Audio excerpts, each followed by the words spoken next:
and I'm Professor of Social Policy, Emeritus, at the school.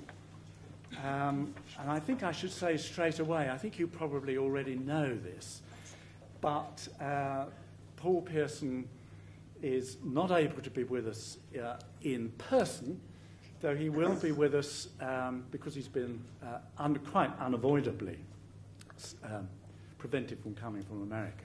But he will be with us by video link. So we can look. Here he is, indeed. Here he is.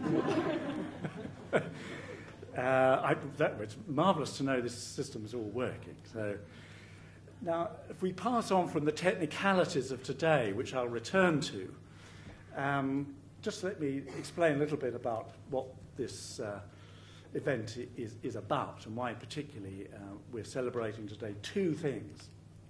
The first has been a highly successful piece of research collaboration between, on the T.H. Marshall programme, between Anglo-German actors, if you like.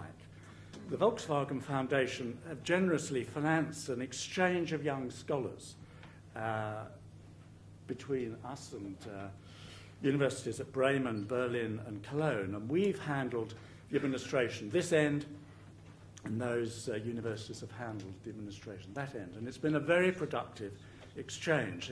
Since 2004, there have been 21 Marshall Fellows, and they've been able to make, I think, a really significant contribution to our common understanding and scholarship. And that has been very encouraging, and it's coming to an end, but it's been a very good collaboration. And the second reason we're here today is to celebrate the publication of the Oxford Handbook of the welfare state, which you may have seen outside. Now, as you can appreciate, that also involved a huge amount of collaboration. You've only to see its size, 902 pages, to realise that this was a major collaborative enterprise. And copies are available outside, and I think at a kind of reduced rate, so do see if you can pick it up on your way out. It won't be small change, but it's there available to look at and think about. Now, these two projects have been linked by the extraordinary energy of Stefan Liebfried and colleagues at the University of Bremen, Trans-State Research Centre and the Centre for Research and Social Policy. Now, T.H. Marshall, who gave his name to the fellowships, must have lectured frequently in this very hall. And, of course, his work has been a kind of conceptual bedrock for much social policy comparative research in the last 2 or 3 decades. And that contribution holds good, even if you take issue with some of his interpretations of history or some of his omissions, as Josie puts it in her little booklet, which was handed out to you, I think, as you came in. Now, do read it. I mean, it gives you a fascinating glimpse of Marshall's career and his links with Germany during and after the Second World War, and it gives you a fascinating glimpse of that and his past. But as she concludes, his basic argument may have more international resonance today than it even did at the time he was giving those lectures in 1948. Now, T.H. Marshall's wife, Nadine, who attended the inaugural ceremony, sadly died last year, but we're thankful to her family for producing for us and enabling us to use some of the photographs, charming photographs in that little booklet. Now, Marshall claimed that in the 20th century, citizenship and the capitalist system were at war, and he also claimed that the wars of religion have been succeeded by the wars of social doctrine. I think that might have been slightly premature, certainly the first part. But the second part, I think, is alive and kicking, the wars of words that we see going on in the United States as we speak. So I don't think we could really have had anybody better suited to reflect on the past and the future of Social Policy, then Paul Pierson. He first discussed the consequences of the last economic crisis and the consequences of Mrs. Thatcher and President Reagan in his book, Dismantling the Welfare State, ? And that, of course, was followed by a stream of writing on the new politics of the welfare state, a new politics that would be dominated, he argued, by retrenchment. Paul taught at Harvard and is now the John Gross Professor of Political Science at Berkeley. And tonight he's going to reflect on welfare reform over the very long run, and there will be two responses. I'm very glad to see the second respondent is now perfectly on time here. We do have our trouble. There are problems about international collaboration which aren't only intellectual. So Anton Hemerijck is held high office, working for the Scientific Council for Government Policy in the Netherlands, and is now Dean of the Faculty of Social Sciences at the University of Amsterdam. So welcome. And Julian le Grand has been Richard Titmuss Professor of Social Policy here at the LSE, of course, for many years, and was sometime advisor to Tony Blair, Prime Minister. Now, after that, there will be then questions from you, and there will be a reception upstairs in the senior common room to which you are all invited. Finally, I wanted to thank Alfred Schmidt for the Volkswagen Foundation, who administered the Marshall Programme and has financed this evening. So that is enough of all of that. Now we want to pass across the Atlantic, if we can, and it's over to you, Paul. Right. Thank you, Howard. It's a peculiar arrangement, obviously, and I can see and hear you perfectly, but I'm not completely confident that you can see and hear me perfectly. Well, I see we're doing it all. Stefan Leifried, though, in the front row, and so Stefan, if you can't hear me at any point, maybe you give me a wave or something, but I guess it looks like we're off to an okay start. Thanks, Howard, for the introduction, and of course I want to begin with apologies for the logistical disaster that has kept me at the far end of North America rather than being there with you. I've been looking forward to this occasion and this trip for a year, so I'm extremely disappointed not to be there, to see a lot of old friends and to meet people whose work I've read for many years. But at least we can have this intellectual event and hopefully get something out of that. I want to just begin also by thanking the incredible staff at the LSE who helped to make it possible to put this connection together in the last 24 hours. Angie Mehta and Ann West and others really worked heroically to recover from the debacle of this travel.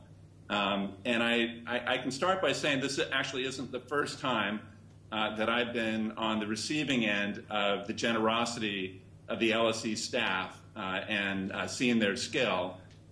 25 years ago, I arrived in London as a graduate student and parked out in the LSE library for about 6 months trying to make some sense of Thatcherism and what was happening to the British welfare state. And so this journey was going to be in part a homecoming for me. That was a formative event in my professional life. It was another sense of deja vu was going to come from the fact that we seem to be reliving many of the same conflicts today. Once again, a conservative government is introducing major cuts in social programs, and so there's a way in which, even though that was 25 years ago, it feels like we're still having the same story. What I want to do, though, today is, rather than focusing on the events that are going on in England and actually in many countries right now, is to really take a step back and think about the welfare state in the long run. To revisit some of the questions that I asked in Dismantling the Welfare State, and in some ways to suggest satisfaction with some of the answers, but dissatisfaction with others. For a couple of reasons, I think this is a very good time to take a step back and think about the long journey the welfare state has gone through in what is sometimes called the era of austerity, which most would place as beginning around 1973 or the mid-1970s anyway, and which came after a long era that is often referred to as the Golden Age, the post-war period, say 45 to 73, in which a major expansion of social programs took place across the world of affluent democracies. One reason why I think it's a good time to step back and think about what has happened is because a lot of time has passed since the age of austerity began. We were still early in that process when I began my research, but now one can think of the era of austerity as having lasted something like 35 years, longer than the Golden Age itself. So a lot of time has passed, and that allows us to have a certain perspective on macro-historical events that I think is very difficult to achieve otherwise. And indeed, in my own scholarship, I've become increasingly interested in the idea that we often misconceive important social processes when we only focus on short-term changes, when we take snapshots of what's going on at particular moments rather than thinking about long-term historical processes. So now enough time has passed that I think we can have that kind of perspective, or at least we can come closer to it than we could have 10 or 20 years ago. The second reason why it's a good time to step back is because we know much, much more about the welfare state than we did 20 years ago, than we did, for example, when I started working on that dissertation that turned into dismantling the welfare state. We're here in part today to celebrate an indication of how much more we know. Anybody who looks at this magnificent, very large but magnificent book, the Oxford Handbook on the Welfare State, can't help but come away from it by realizing that we just know tremendously more about social programs, where they come from, how they change, what they do, than we did a few decades ago. For those who sometimes question, and I'd include myself in this group, who sometimes question whether social science can ever make any progress on the big questions, I think a close look at the Oxford Handbook can make you feel better about the world of social science. Where there is a dedicated and broad research program, we can learn a lot. We have more subtle theories about welfare state development than we had 30 years ago. We have much more detailed knowledge of what has happened to individual programs and of the political dynamics that have occurred in different countries. And I'll be talking more about this over the course of this lecture, we have much, much better data that allows us to track what has happened to welfare states over time. We've moved from a world where basically we were working just with raw spending numbers to one in which we can actually gauge what's happened to programs across many countries over extended periods of time. So it's a good time for both these reasons to take a look at the road that the welfare state has traveled. And I want to start by, and basically the focus in this lecture is to come back to the fairly simple descriptive question I started with in dismantling the welfare state. What has happened to welfare states over this period? After 35 years of grappling with an atmosphere of austerity, what has happened to social programs? The answer I'm going to give, as I said, is in some respects similar to the answer I gave 15 years ago, but which is to argue that what is striking is how resilient welfare states have been. But I'm going to try to push the question a little deeper towards the end of the talk and give a modified answer that is in important respects, I think, fairly different. And I want to begin by trying to think about this, what seems like a simple question, just what has happened to the welfare state? I want to begin by putting the era of austerity in context. What should our expectations be? If we think about the welfare state as being on the cusp of this journey, going back to, say, the mid-1970s, and then imagine that we're going to fast forward 35 years, what should we expect will have happened to it? So this may seem like a strange exercise, but as I'll argue, I think it's quite useful to think a little bit about what our expectations might be.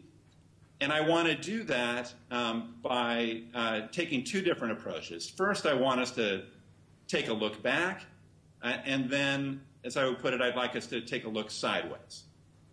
And by back, I mean, let's take a look at the period that we sometimes call the Golden Age, roughly 1945 to 1975. One way to set our expectations for what happened during the era of austerity is to look at the previous long historical period, just to get a sense of how much things can change over an extended period of time. Now, at this point, I'm not sure whether you are being shown on a screen the PowerPoint slides, or whether you have them on paper in front of you. I guess. Okay, they're on paper.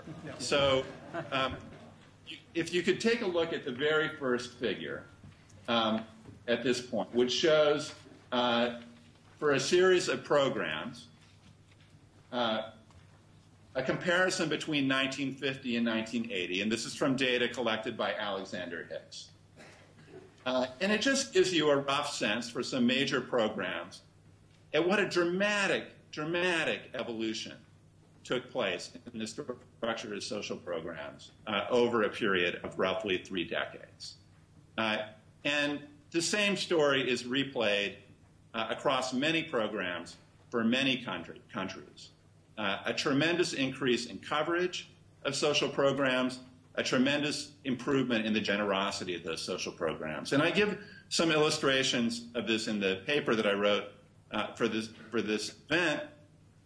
But just to give you one quick illustration from the United States, in 1950, if you looked at the relatively small population of people in the United States who were retired, who described themselves as being retired, the overwhelming majority of them reported that they were retired because they had either been laid off from their job or because they were too sick to continue working. Right? So they had not retired in the conventional sense that we use today in a matter-of-fact way, because they had simply reached the age at which they had a secure income and did not need or chose to leave the labor market and rely upon that secure income. So the very notion of voluntary retirement was essentially an alien notion for most citizens at the beginning of the Golden Age. Now, clearly not so by the end of it. And that is just one very dramatic example, I think, of how much the landscape of social welfare changed. And it's part of why I think, for many of us, we are so interested in the welfare state, because we've observed its ability to transform the nature of the social world, the kinds of risks that citizens are exposed to, and the possibilities for protecting them from those kinds of risks. So just a reminder then of how dramatically social programs changed during that era that we refer to as the Golden Age. So that's my quick look backward. Now, what do I mean by looking sideways? Well, what I want to suggest is that we can think a little bit about, set our expectations for what might have happened to the welfare state during the era of austerity by looking at other aspects of the social world and seeing how much they have changed over a period of 35 years or so. And in the interest of time, I'm going to do this relatively quickly. And I could start by just mentioning that while I would much rather not be in California right now, the mere fact that I can speak to you from California is one illustration of how much the world has changed in the period since the 1970s. But let me list just a few of the many dramatic transformations that have taken place in the world of affluent democracies since the 1970s. Dramatic increases in trade, fueled in part by technology, which have greatly increased capital mobility. One of the most entertaining books I've read recently is a book by Mark Levinson called The Box, which is a history of the containerization revolution, the development of standardized forms of transporting goods from ships through ports to rail cars or trucks, which dramatically lowered the cost of transportation and had revolutionary effects on the organization of work and the distribution of production throughout the world economy. Just one example of how technology has had dramatic effects on modern economies. Within the world of affluent democracies, there have been huge declines in manufacturing employment. A shift from manufacturing to services that in some ways has been as disruptive as the shift from agriculture to industry in an earlier era. There has been, on the whole, a significant slowdown in economic growth, combined with generally higher rates of unemployment compared with the Golden Age, all of this putting significant strain on welfare states and government budgets. There have been huge increases in women's labor force participation. Remarkable changes in the ethnic and racial composition of most affluent democracies. Previously, homogeneous societies have become markedly more diverse. Already diverse societies have become much more diverse. There's been a revolutionary change in the age distribution of affluent democracies, connected to both steep declines in birth rates in most countries. The birth rate in Southern Europe over this period fell in half. And also unprecedented improvements in life expectancy, which have led to a general process of population aging. There have been substantial changes in family structure, including the increasing prevalence of single-parent households in many countries with the associated heightened risks of poverty.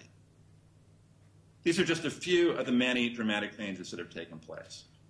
Now, many of these changes, as you all know, could be expected to put great pressure on systems of social provision, in part because they put strains on budgets, and in part because they create what have been called new social risks. And I'm thinking here in particular of the wonderful work, series of books by Josta Esping Andersen, but the same issue has been pursued by many scholars, by creating new social risks that were not well addressed by existing social programs. So massive social and economic changes.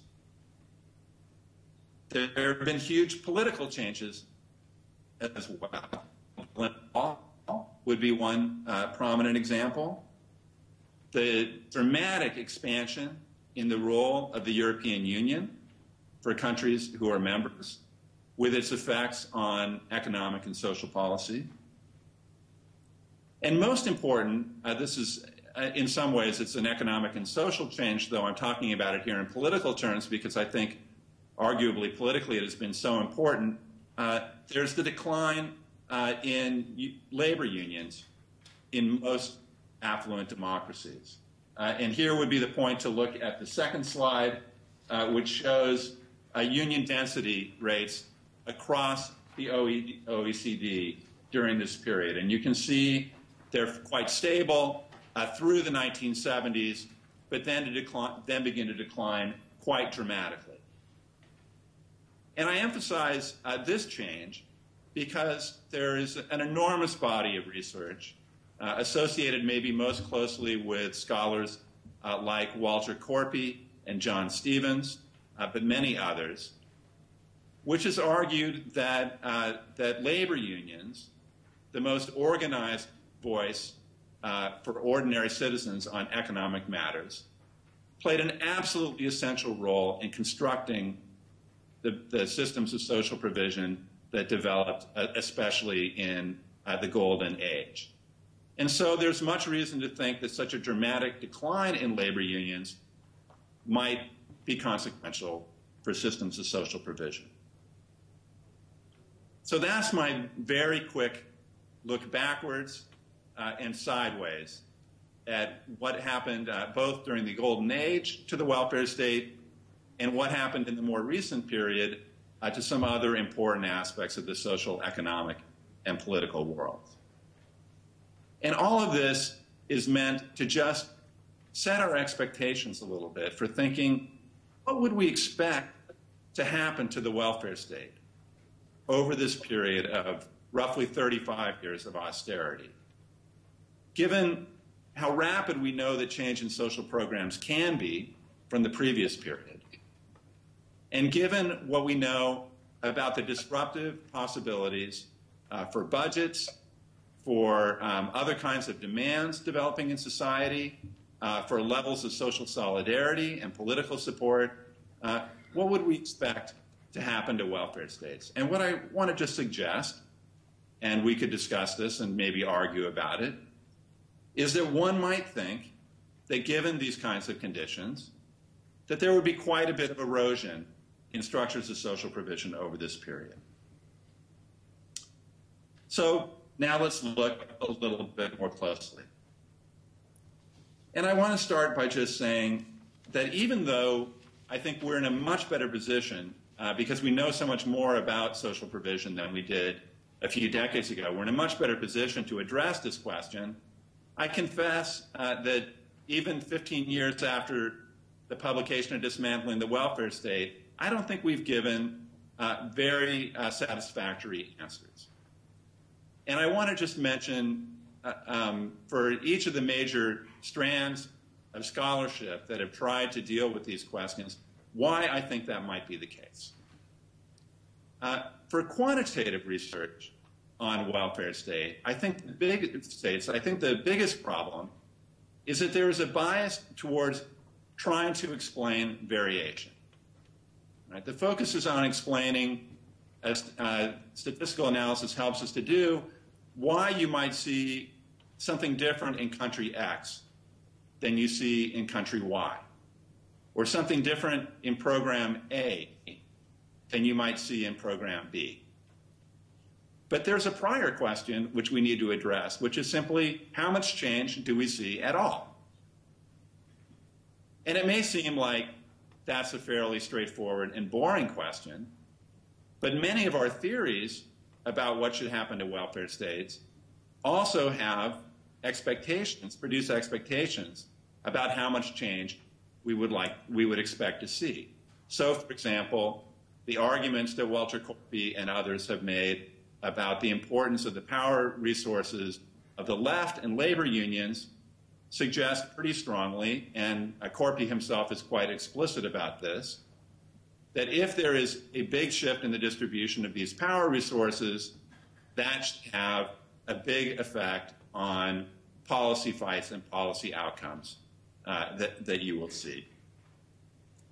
Now, there's also, I think, a bias built into qualitative work about what's happened to welfare states.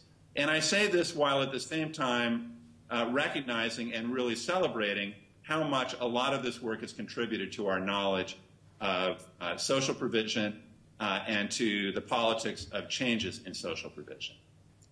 But the bias, I would argue, is in the direction of finding cases where there has been substantial change and then explaining why that happens.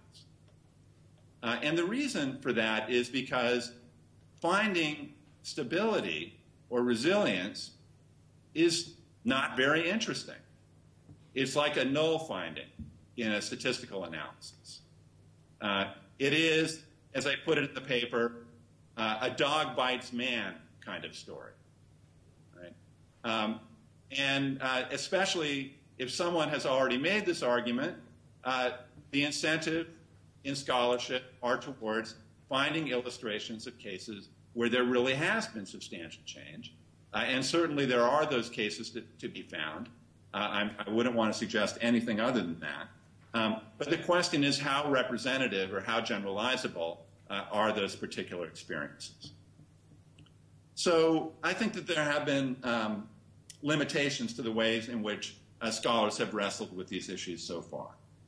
And I want to revisit the issue now and just run through a series of slides at this point, most of which have been made possible by the work of Lyle Scruggs at the University of Connecticut, along with some collaborators who have assembled a wonderful comparative welfare states entitlement data set, which allows us to go back for 18 OECD countries and look at changes in replacement rates, coverage rates, and other features of programs relating to eligibility and generosity over a period stretching from 1971 to 2002.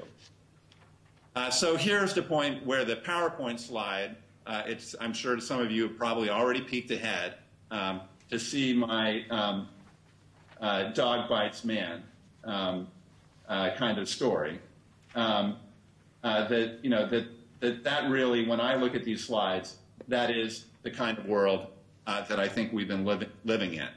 I'm going to walk through these slides very quickly. We could spend more time talking about them, and I'd be happy to come back in the question and answer period if people are interested. But I want to get on to some other issues, and the basic story in these slides, I think, is a pretty consistent story, which is that you see a lot of flat lines and some lines that have very mild downward slopes. But let's just walk through them fairly quickly. The first three slides, unemployment benefit, sickness benefit, and the standard pension benefits, and these are all figures for families and couples, basically follow convention in looking at three clusters of countries, liberal, conservative, and social democratic, and showing what has happened to average replacement rates in those clusters over the period from the early 1970s until 2002. And what you see basically with almost all of these lines is some improvement in generosity in the 1970s and in some cases in the 1980s, followed by either stability or very mild declines. Now, in the paper, I go into what happens if you, instead of looking at averages, you actually run through what has happened to each program, each of these three programs, for each of the 18 countries. Because the averages do mask some more significant declines in some of the cases. But I would suggest that overall, the story, when you look at the level of those individual programs, is pretty similar to the story that you get from these broad graphs. If you were to look at coverage rates, that is, what percentage of the population is covered by these programs, you would see even less signs of serious rollbacks than you see for these replacement rate figures. Most countries, the programs have actually expanded in coverage significantly since the 1970s. There are very, very few cases where there's been a significant reduction in coverage. Now, in addition to these, this data about replacement rates, we can also look at what Lyle Scruggs calls his benefit generosity index, which is basically modeled on Esping-Anderson's decommodification index, but has been designed to be more sensitive to changes in the programs than Esping-Anderson's indicator was. So it basically takes 1980 and the average level of benefit generosity in 1980 for different countries, And then using that as a benchmark looks both backwards in time and forward in time, looking at combining replacement rates, coverage, and other program criteria that establish, such as waiting days or time limits associated with benefits, to create an index and track changes in generosity over time. And the next three figures basically show what those trends in this generosity index look like for a series of countries, just to get you. And I picked countries that I thought were fairly representative. I didn't want to give you all 18 so as to have a tidal wave of data for you to look at. But between these three next figures, one that looks at three continental cases, one that looks at three social democratic cases, one that looks at three liberal cases, you again see that the lines are pretty flat. In some cases, there are very gentle declines in generosity in the more recent years, but those cases are fairly rare. Perhaps the most striking examples of significant retrenchment would be New Zealand, and maybe surprisingly, Sweden. Though Sweden obviously beginning at a much higher level than New Zealand. But even in those cases, the generosity levels at the end of the period are typically higher than they were at the beginning of the period. That is, judged by this generosity index, welfare states are at least as generous as they were in the early 1970s. Now, having thought about these issues now for over 2 decades, I have to say that I find these figures, especially the last one, which looks at the averages for the three regime types over this 30-year period, I have to say I find these graphs pretty striking. Finally, before moving on to what we should make of all this, I just want to add a few words about healthcare.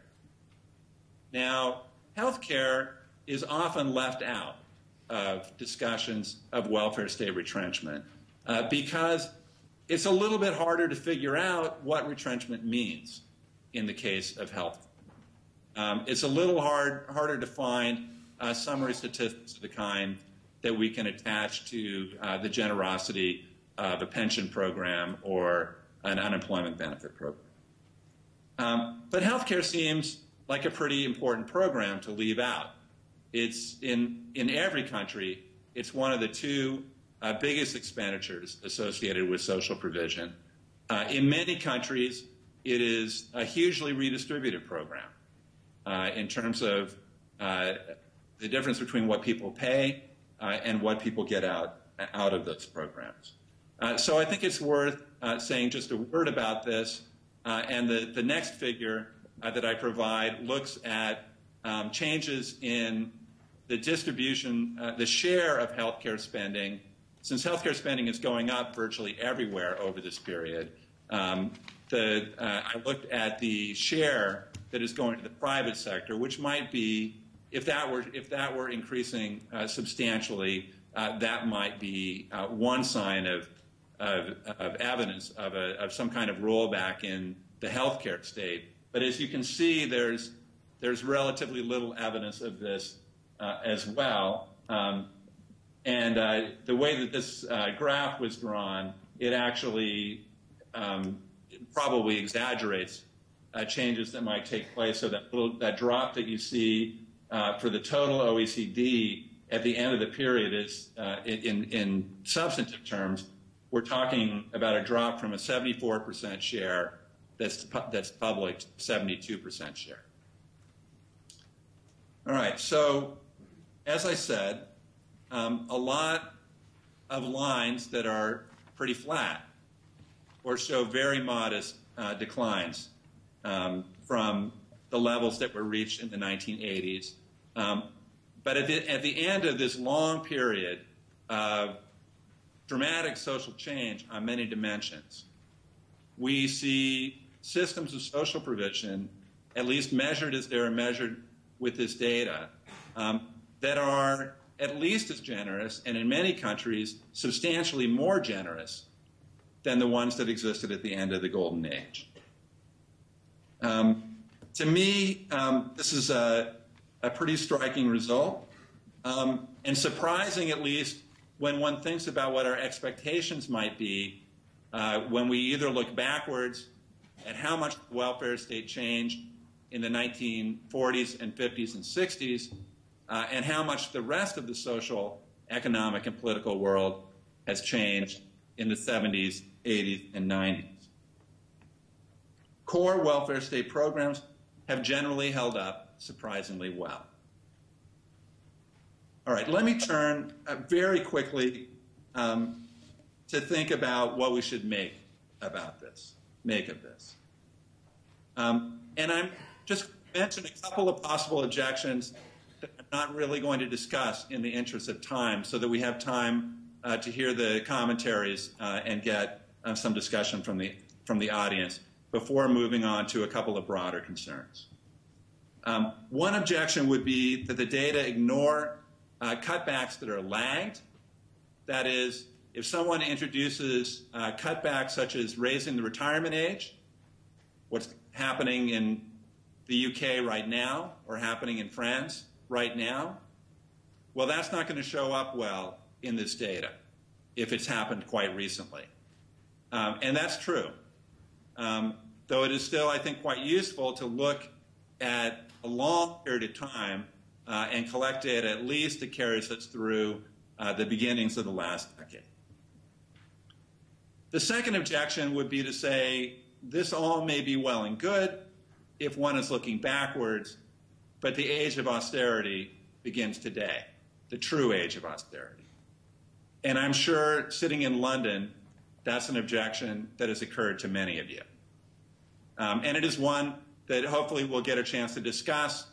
And if I were going to be there today rather than here, I was looking forward to learning a great deal from all of you about events that are unfolding in the UK. I'll only say in this respect that I think the analysis and the evidence that I've been presenting today is relevant for taking a step back and thinking about current events with a longer historical perspective.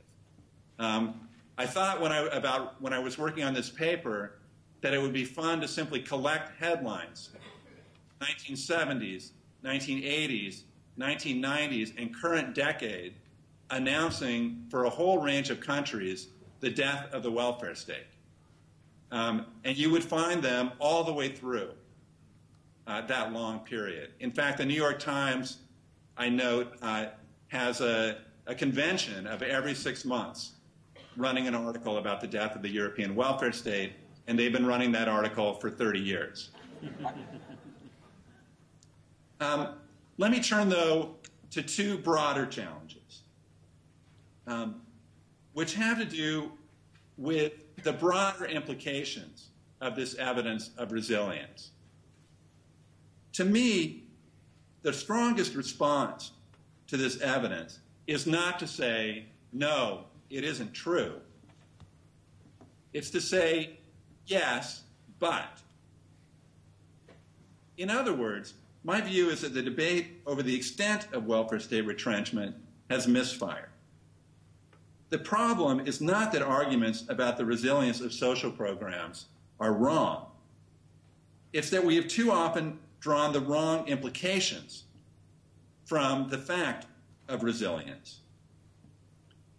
Now, this suggestion about how we need to think more carefully about the implications connects to a rich body of recent work in political science and sociology on how we should think about institutional change.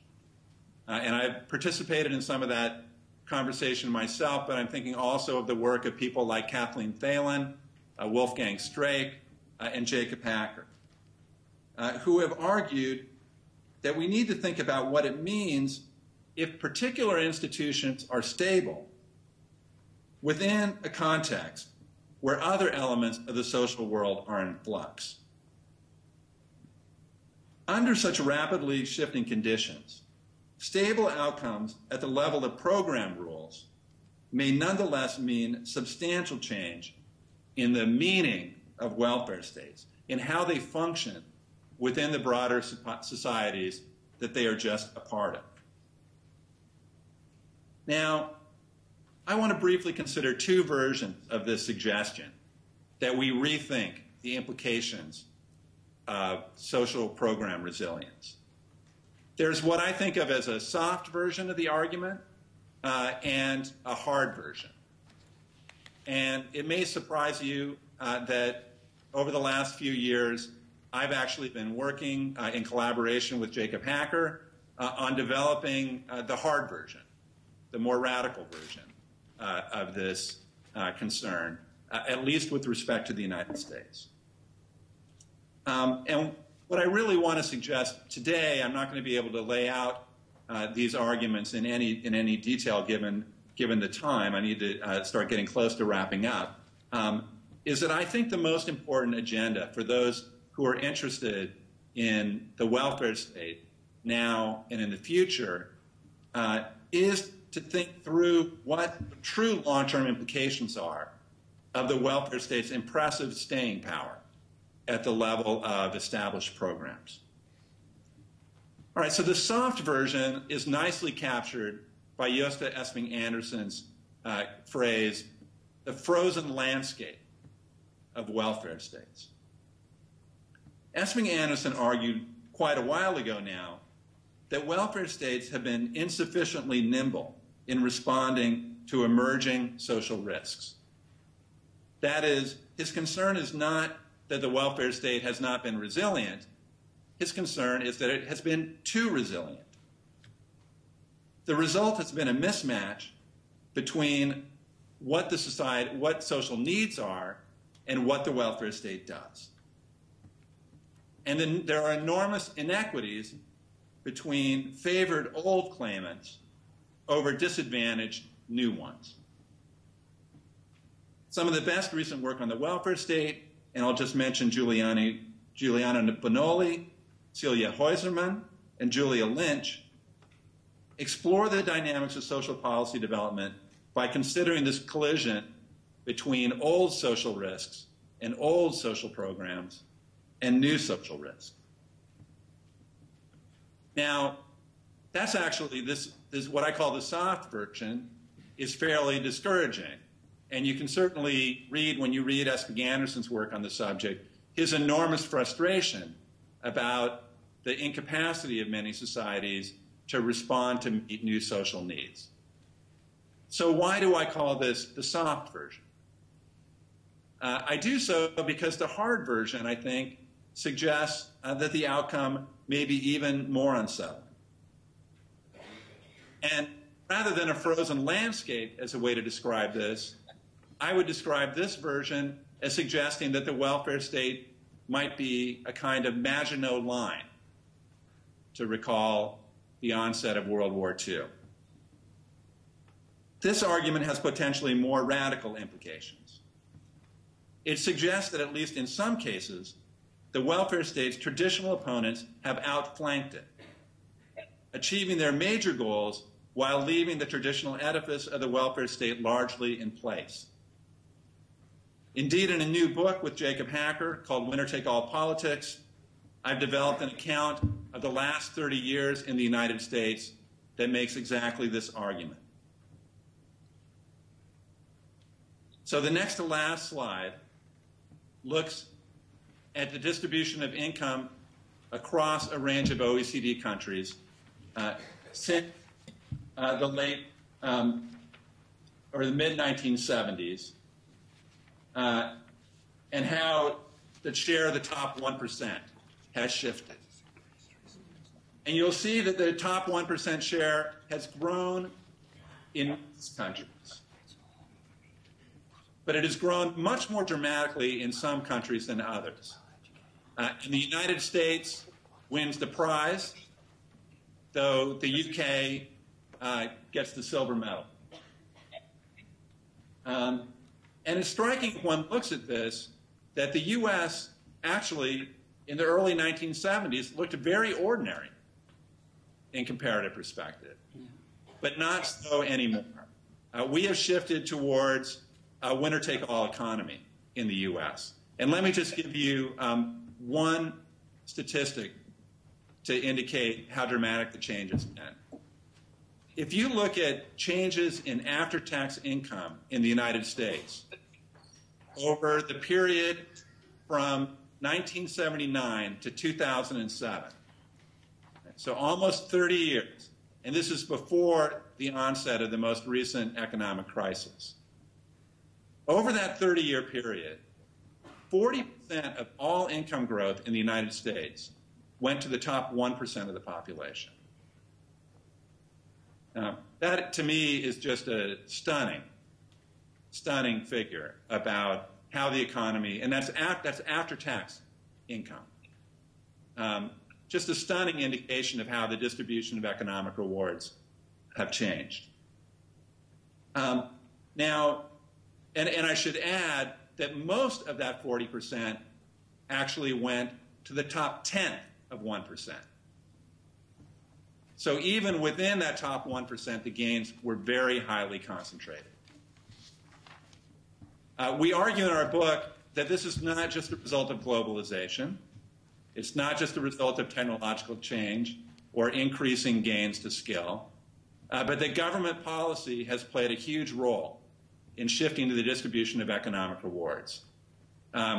This has happened through changes in financial regulation, changes in taxation, changes in corporate governance, and the way in which government policy puts constraints or no constraints on corporate governance, and also indirectly through changes in industrial relations policy, which have undercut the capacity of unions to be a force in Washington on behalf of the working class and the middle class.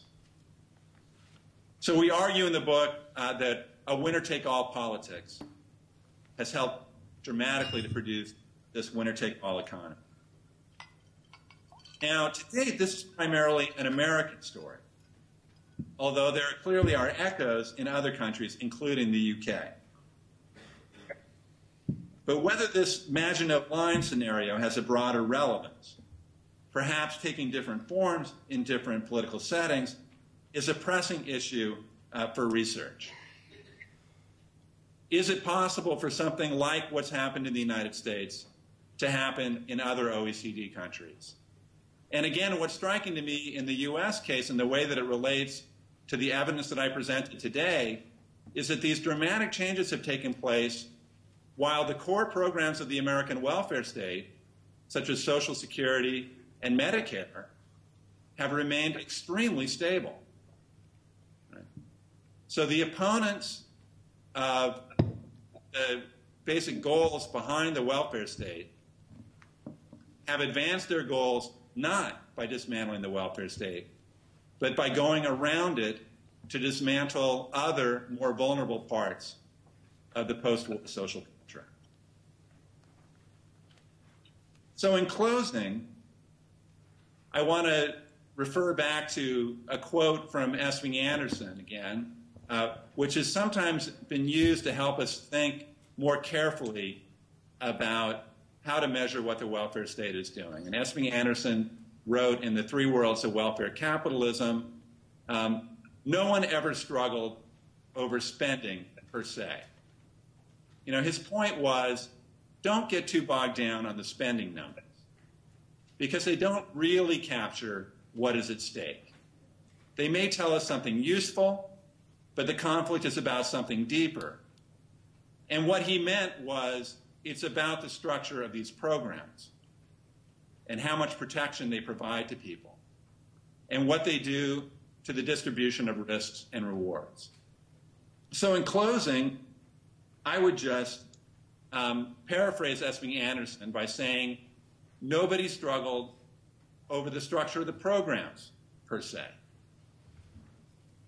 It is really about the broader issue of how risks and rewards in societies are distributed and how that might change and why it might change in contexts where there are vast inequalities in economic and political resources. To understand the evolution of the welfare state, we need always to see it in relationship to the evolving societies that determine its true meaning. Thank you.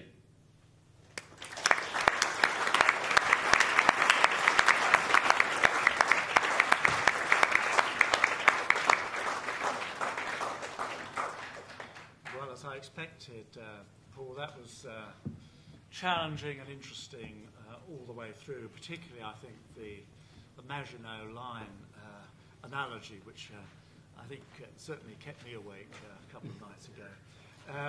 But I'm now going to turn, first of all, to Anton to respond reasonably briefly so that we can get questions in, but do feel free to elaborate your feeling about it. Okay, I prepared a small PowerPoint, but I think given the setting, that is not very useful right now.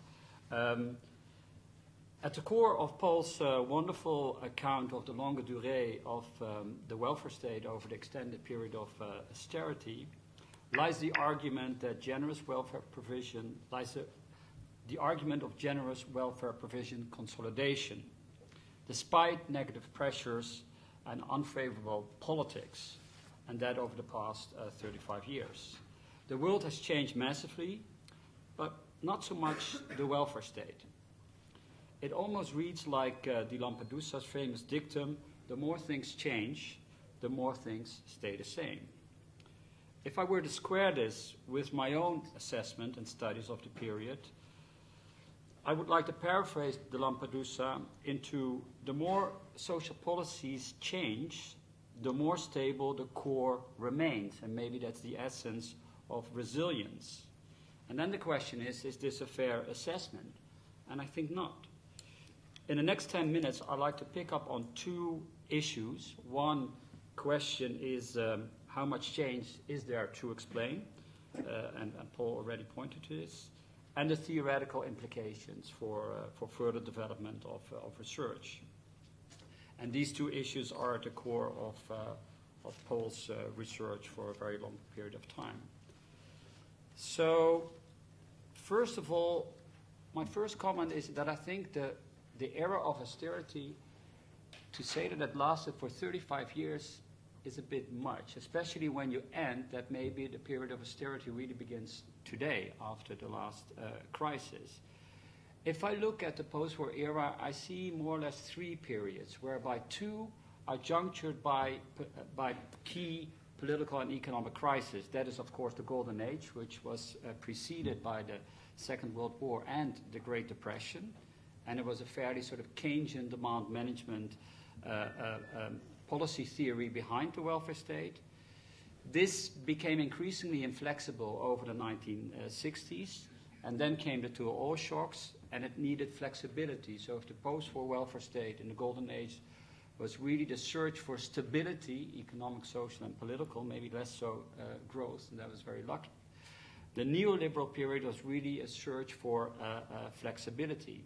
But by the mid-1990s, neoliberalism became hugely unpopular in Europe. And here we have this incipient change to what I would like to call the social investment turn. And Asping Anderson wrote a lot about this. And here the idea is not so much stability or flexibility, but rather gender-sensitive employability, looking for ways to save the welfare state by raising participation and raising productivity, and therefore human capital became an important element in welfare state thinking. The reason it doesn't sort of have the same quality as the two previous periods is that it's politically driven and in its intellectual theory rather ambiguous. I mean, you can name James Heckman as sort of the Nobel laureate of this period. And also because the whole change from the post-war era to the age of neoliberalism to the age of social investment is, of course, layered. And we've seen this with the present crisis.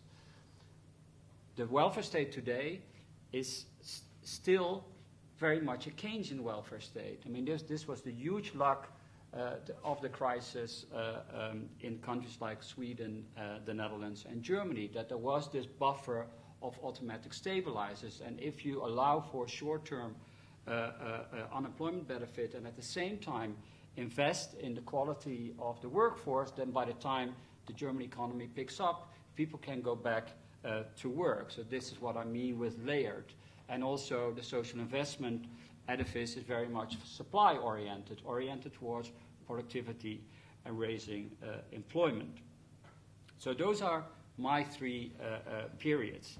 If I look a little bit closer, this is the dog bites man part of the story, I guess, into what is happening in a number of policy provisions that are very important for the life chances of citizens. And I can list somewhat 8 of these. There's a shift from Keynesianism to moderate monetarism. In macroeconomic policy, Europeanization of macroeconomic policy. This is largely followed by an imperative to seek wage restraint in competitive markets and wage bargains and social pacts with the trade unions and employers. There's a real shift everywhere to activating social insurance together with more generous minimum income protection. Active labor market policy spending goes up together with a little bit of labor market deregulation. Pension restructuring, actually quite severely, but this is what we're going to see in the next couple of decades. I mean, there's this delay element there. And an interesting development towards social service dual earner support as men and women both enter the labor market. And especially the gender dimension is extremely important to this third period of welfare state change. There's also financing redesign, looking at incentives on the one hand, and on the other hand, broadening of the tax base. And in the Scandinavian countries, you see more social insurance financing, whereas in the continental countries, it's the exact opposite, a shift from social insurance financing to taxation. And then there is the governance change. If the welfare state becomes more service intensive, then local services need to be administered, and new public management and public employment services have become very important. The element of issue linkage through social pacts with trade unions, not just about the wage bargain, but also about pension. We see this come up every now and then.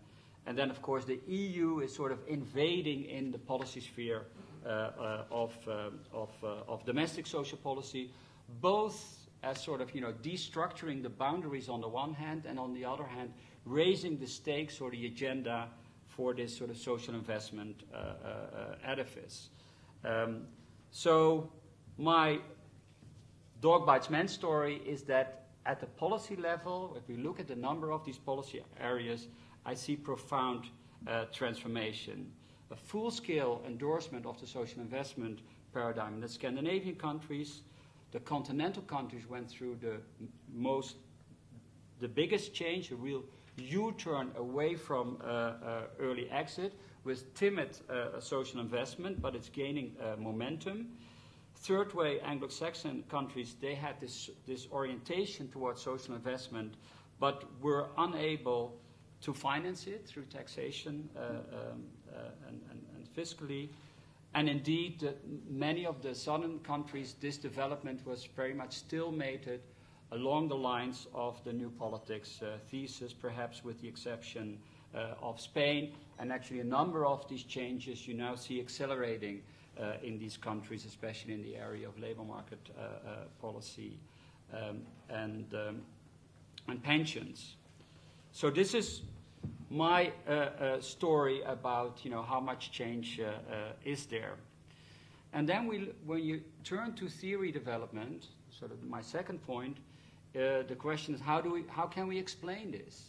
If we have an understanding of the welfare state as relatively rigid, and we see the institutions and the policies and the measures change over time, I think we need to do a couple of things. We need to sort of loosen up this idea of institutional coherence. We cannot just look at institutional resilience. And maybe retrenchment is also a too binary concept. There's either more or less in that respect. Most of the policy areas that I talked about in different countries as regimes are relatively loosely coupled, and this allows for outward-looking co-evolution, spillover, frustration on the one hand, and sometimes coordination and breakthrough on the other. And throughout this whole story, what you see in all countries, some countries are more vanguard than others, is the decreasing returns of the male breadwinner model, and especially so in the continental countries. So then the question becomes, what do we need to sort of do in order to have a fair understanding of what's going on, and also to see what kind of actors are involved and how we should model these actors? And I think over a period of 35 years, also interests are likely to change. And more important, 1 minute, excellent. More important, I think, cognitive and normative orientations change. And the problem situation gets to carry a relatively heavy explanatory load. And this we need to do without falling into the trap of functionalism. And the way I see it, and I think there is where I stop, and maybe in discussion we can come back to a number of these issues, is that if we think of actors behaving following conventions, then when a problem situation becomes indeterminate, when through the conventions of understanding an actor says, hey, you know, there's something that is not working, something that is maladapted, then this could unleash something of a search process in the articulation of new needs and means and policies. And I think in this puzzling, together with the powering, to come back to another classic book of Hugh Hacklow, lies, to my mind, the true resilience of the welfare state.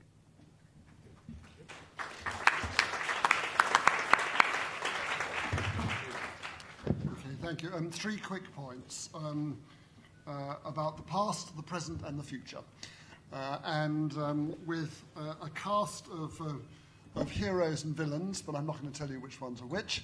But they relate to the 2 of the groups that figured in Paul's excellent talk, which is the middle class and the labour unions. The past.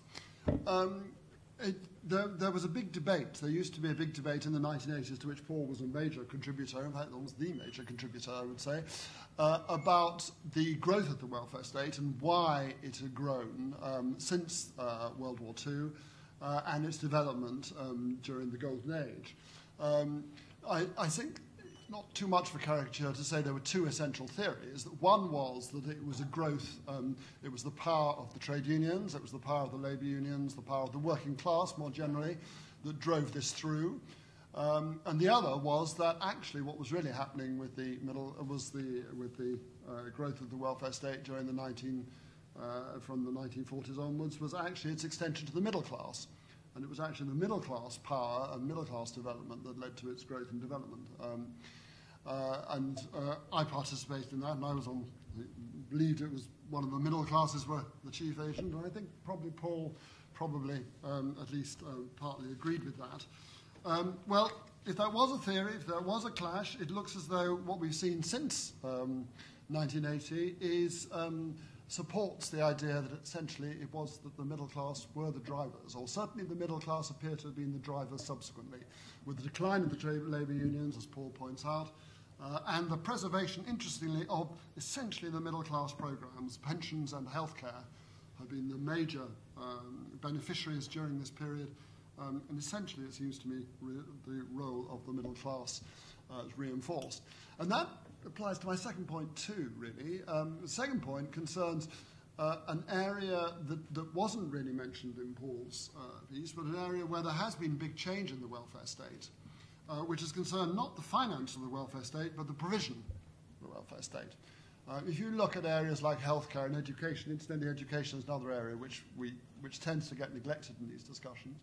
But if you look at the provision of healthcare, the provision of education, the provision of social care, provision of employment services, what we're seeing in many countries is a growth in private provision, in non-profit provision, and a fall in the amount of state provision, an increased use of market and market-type mechanisms within the welfare state, or quasi-markets, internal markets. Again, the chief actors in many ways are probably the middle classes and the labour unions. The middle classes, in this case, part of the driver for these changes has often been the idea that the middle classes are demanding more efficient, more responsive, higher quality services, and that the only way these are going to be achieved is through introduction of competition, introduction of private sector, and so on. And at the same time, the principal resistors to this have been the labour unions, particularly the public sector unions, who are very hostile to all the developments in that particular direction. And the fact, again, that it looks as though this movement is winning or is tending to is develop faster suggests again, I think, reinforces the point about the decline of the labour unions as a major force in determining the future of the welfare state, which brings me on to the future of the welfare state. Let me say there, incidentally, that I would commend people to look at the Oxford Handbook here, which is very useful on both the past and the present, but also a very useful piece on the future, particularly, if I may say so, by our chairman. It's a thought that's been provoked by what Paul was saying about the future of the welfare state, and I suppose the possible death of universalism. We're quite familiar with the argument now that the growth in the ethnic diversity of welfare states is, or indeed of nation states, I should say, is actually maybe a factor contributing to a fall in support for the welfare state. That actually, because if people do not perceive themselves as part of a homogenous community, do not see themselves as similar to other people who fall into trouble or fall into need, they will be less inclined to support programs that support those people. What provoked my thoughts from Paul's paper, and particularly his winner-take-all idea and the Maginot Line idea, is well, might the growth in inequality actually might lead to rather similar effects? It's quite interesting to look at the debates there have been recently in Britain on the means testing of child benefit, and also, I have to say, if I might, in passing, the destruction of one of my particular programs I was a particular parent of, the Child Trust Fund. Many of the debates about both of those issues have talked about the rich, and have said, why are we handing out money to, I remember one minister saying to me, why are we handing out money to the sons of George Osborne, who's a millionaire, for those of you who know our Chancellor of the Exchequer? Why are we handing out money in these forms to him? Is this really consistent? And many of the debates about that universalism, those universal benefits, have revolved around this question about, should we really be handing out money to the rich? And maybe that's because there are so many rich, or the rich are so very rich, that is now acquiring a salience and a power. So I do wonder whether the growth of the winner-take-all society, and if it's occurring in other societies other than the UK and the US, and incidentally, it is. I mean, the Netherlands, we were just talking about the Netherlands, so you are seeing widening inequality, Japan widening inequality. Are we seeing all those things? Is that likely to lead to a death? The next, in 30 years' time, when our successors come to talk about this, will they be talking about the death of universalism rather than its persistence? Thank you.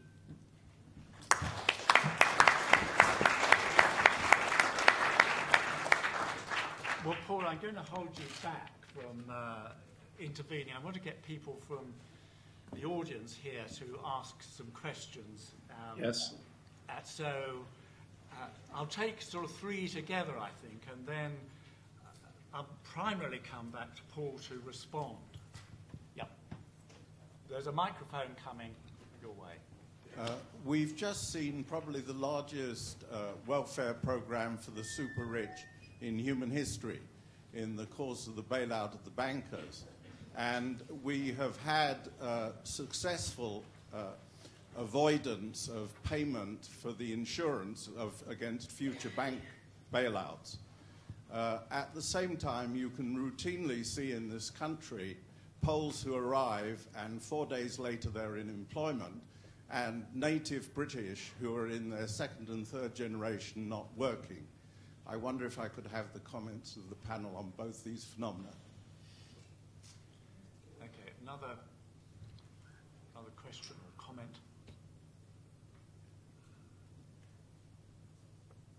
Remarkably silent, yes. Microphone coming this way.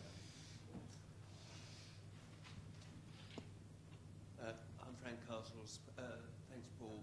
But one thing that interests me, that your data goes to 2002, which is a while ago.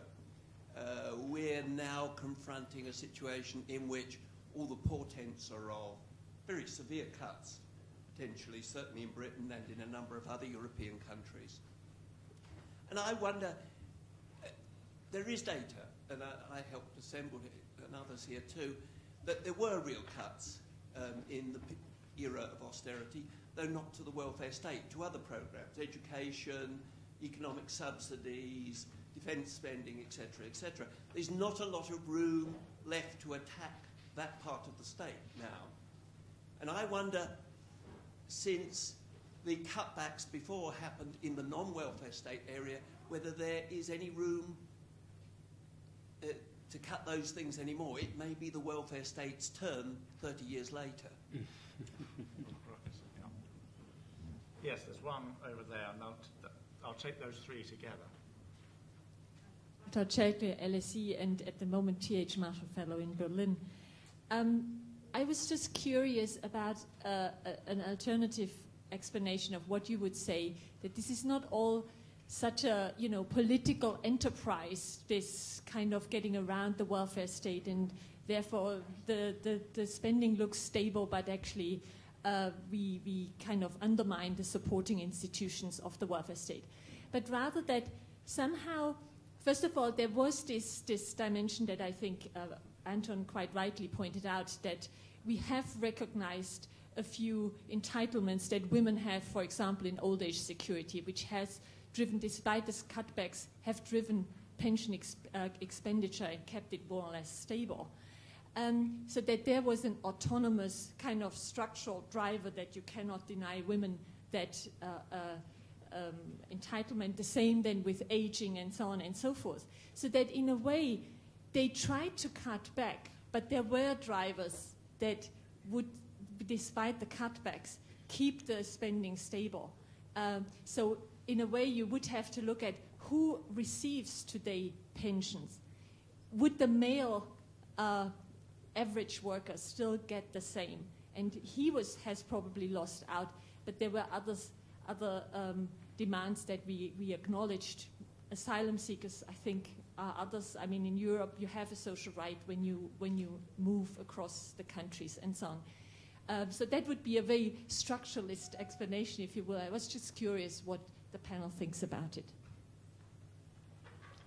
Paul, would you like to, since we haven't got a great deal of time, I don't want to, as it were, crowd you out.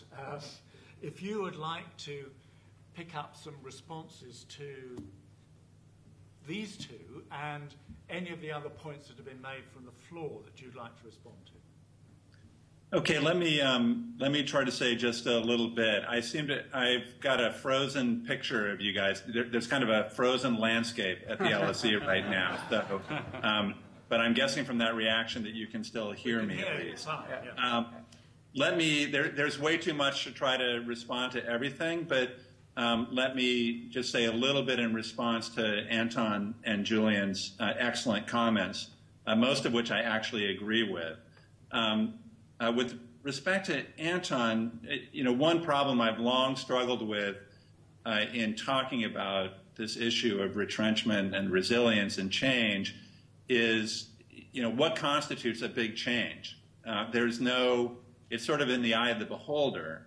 And certainly one of the reasons I was trying to set expectations at the beginning of the talk was because it seems to me is obvious that over a period as long as this, you are going to see substantial changes in programs. I mean, it's inconceivable that you could have all the changes that are taking place in the societies that I described, along with the ones that Anton and Julian described, without seeing some real changes. But at the same time, again, when you look, and we're not talking just about spending levels, we're talking about how many people do these programs cover, and how generous are the benefits, and how many restrictions are there. You do see, I think, striking continuities. I think the data now on that is quite clear, though people may come to different judgments about what the meaning of that would be. I mean, what Anton described very eloquently about the development of this social investment state, I think is true. But I don't think it's inconsistent with anything I described. I think it's possible that there's one way to connect what he was talking about with the arguments that I was making, which is that the relative success that countries have experienced in trying to develop active labor market policies, bring women into the labor market, and so on, may be part of the explanation for why the traditional programs of the welfare state have been relatively stable. By putting the whole edifice on somewhat stronger footing, that is an important element of adaptation which may help to explain some elements of resilience. And this is actually a prominent theme in Kathy Thalen's work on institutional evolution, that sometimes you need change on some dimensions in order to provide the underpinnings for stability in other dimensions. So I think that's an interesting point to think about. Julian makes a number of excellent points, and I want to just talk for a second about this issue about the unions versus the middle class, or maybe one could say the electorate, as sources of support for social provision.